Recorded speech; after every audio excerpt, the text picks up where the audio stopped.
Hey there, fierce leaders, and welcome back to my channel. Okay, so we're gonna be diving into self-sabotage. And in today's video, I'm not gonna be talking as much about what causes the behavior and why we self-sabotage. If you would like to check that out, check out this video I've got here all around that topic. But really today, we're gonna be diving into how to stop self-sabotaging. What ways in your daily life can you stop yourself from keeping yourself from the opportunities, the success, the health, the well-being that I know you deeply desire? So let's get right on into it.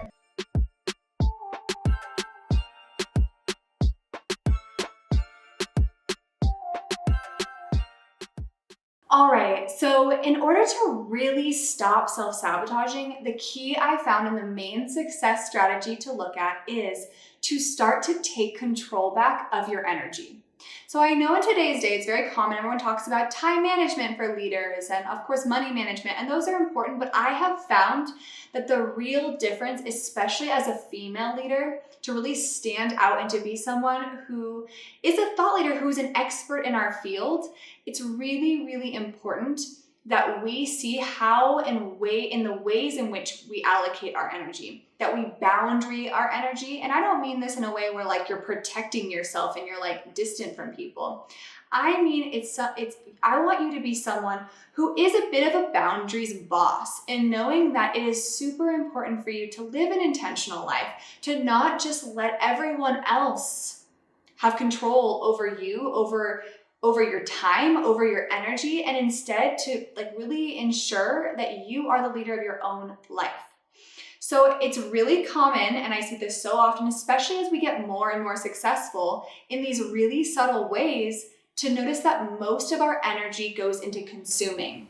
So what I'm going to really share here, and the main food for thought, the main thing I want you to really go into surveying in your life to really ensure you stop self-sabotaging, is to notice how much of your energy in a day is going to consuming energy and how much of your energy in a day is going to creating energy.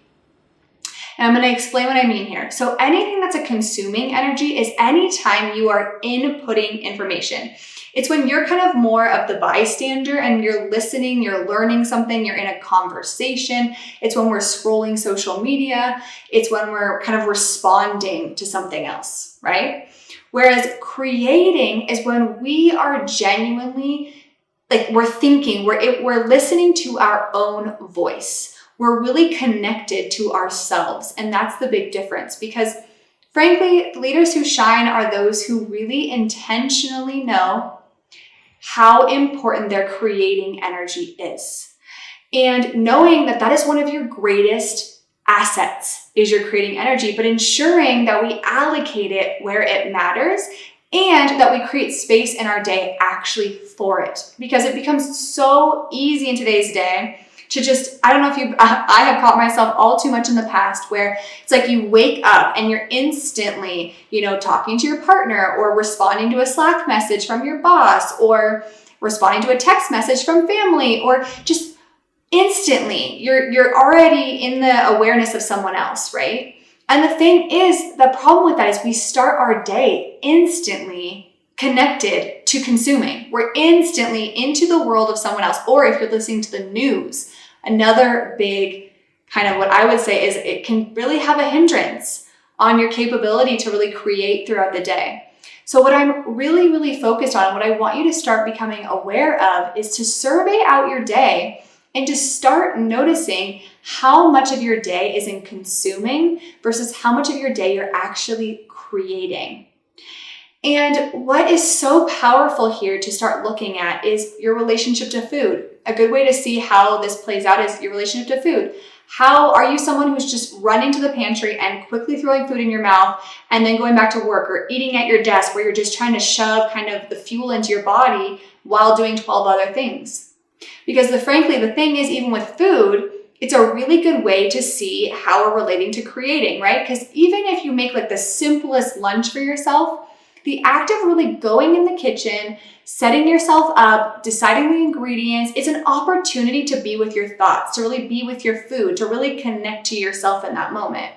So look at the way you relate to your food, and if you would actually like some awesome tips, I share some of my fun, nifty, sweet tricks that I use for mindful eating, you can check out this video here.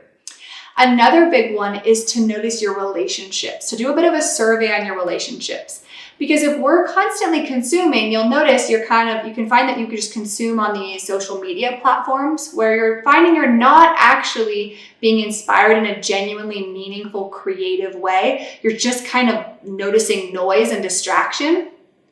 The other thing is relationships that are draining. It's noticing how many relationships are you in, or how many inputs in meetings do you have in a day.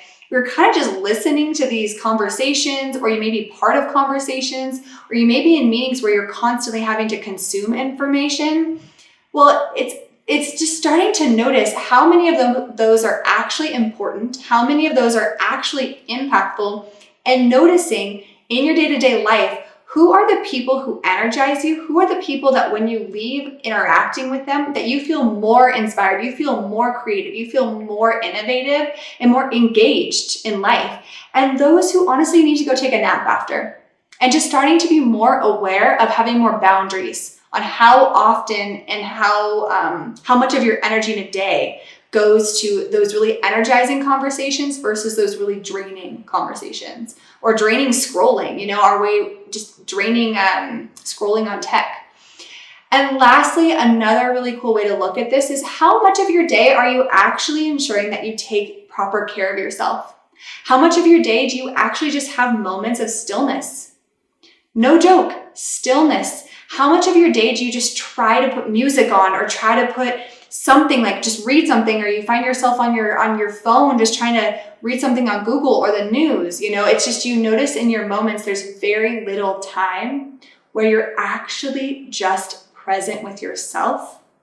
And to take a notice of this, because this is you just getting kind of caught up in always consuming new information. But the hard part is, if you're always consuming and you don't leave yourself any space for creating, you actually don't even give yourself space to process all of that information that you consumed in a meaningful way.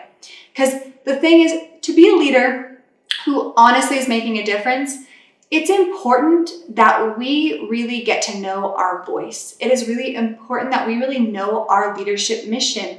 We focus on solving problems. We focus on being intentional on who we're connecting with, how we're connecting, and ensuring that we really take full accountability of our own lives, and that we consistently honor the value of being an authentic presence in the life of others.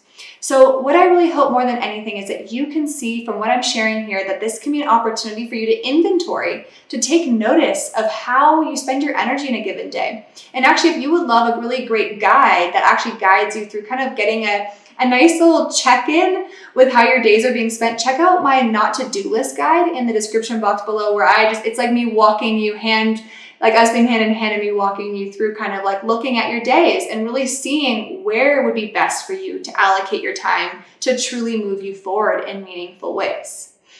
And if you're someone who is a female leader who loves, finding ways to kind of really take good care of yourself, to really know your vision and what you're here to stand for and make your mark on the world, then definitely hit the subscribe button and the notification bell, because my videos here are all around how do we unlock our fiercely feminine leadership so we can work together to solve some of the world's biggest problems. And as always, I hope that you have a fierce day and feel empowered to take action, because you, my friend, matter.